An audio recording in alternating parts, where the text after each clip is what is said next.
নমস্কার বন্ধুরা, আজকে আমি ডালিয়ার খিচুড়ি তৈরি করব প্রেসার কুকারে। খুব সহজে যাতে এটা তৈরি করে নেওয়া যায় সেই জন্য আমি প্রেসার কুকারটাই ব্যবহার করব।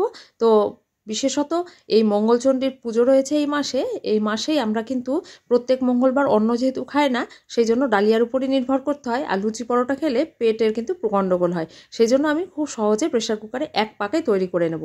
তো আমি এখানে প্রেসার কুকারটাকে খুব ভালো করে গরম করে নিয়ে এর মধ্যে 1 কাপ পরিমাণ ডালিয়া আর 1 কাপ পরিমাণ মুগ ডাল মিডিয়াম ফ্লেমে ভালো করে ভাজা করে নেব।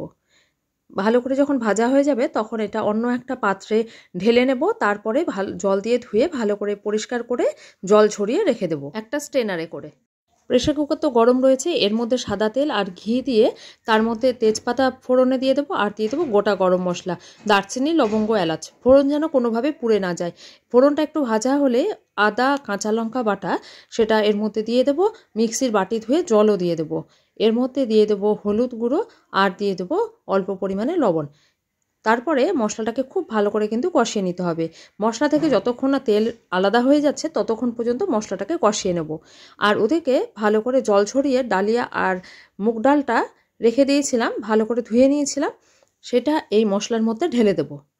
ভালো করে একটু মশলার সাথে এটাকে কষিয়ে নিয়ে গরম জল দিয়ে দেব। গরম জলের পরিমাণ যতটা আপনারা খিচুড়িতে জল খেতে পছন্দ করবেন ততটাই দেবেন। যদি ঝরঝরে খিচুড়ি চান তাহলে পারে, যেহেতু 1 কাপ ডাল আর 1 কাপ ডালিয়া নিয়েছিলাম 2 কাপ, তার ডবল 4 কাপ জল দিতে হবে। আর আমি যেহেতু একটু লুজ মানে একটু পাতলা ডালিয়ার খিচুড়ি করব, সেই জন্য জলের পরিমাণ আমি একটু বেশি দিয়েছিলাম। এইবার জল দেওয়ার পরে এর মধ্যে ভেজে রাখা বাদাম, কিশমিশ, লবণ, চিনি, ভেজে রাখা মশলা, এই মশলার মধ্যে দারচিনি, লবঙ্গ, এলাচ, শুকনো লঙ্কা, তেজপাতা, জিরে, ধনে, মৌরি সব কিছু কাঠখোলায় ভেজে রেখেছিলাম, সেই মশলাটা 1 চামচ দিলাম। তার মধ্যে আরও খানিকটা জল আমার প্রয়োজন মনে হলো, সেটা দিয়ে গরম মশলা আর ঘি দিয়ে প্রেসার কুকারের ঢাকনা বন্ধ করে একটা মাত্র সিটি দিয়ে নেব।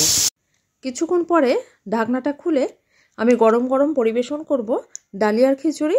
তার সাথে আরও বাড়িতে যে নিরামিষ তরকারি রান্না করেছিলাম সেগুলো, তার সাথে পকোড়া, চাটনি সবই আমি মঙ্গলচণ্ডীর দিন খেয়ে থাকি। তো সব কিছুই একসাথে থালাতে বেড়ে নিয়ে খেয়েছিলাম।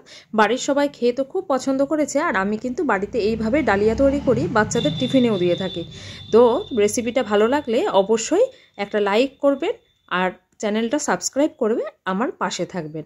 আপনাদের সকলকে অসংখ্য ধন্যবাদ ভিডিওটা দেখার জন্য। যে কোনো পুজো আচ্ছের দিনেও এটা কিন্তু আরামসে আপনারা বানিয়ে নিতে পারবেন।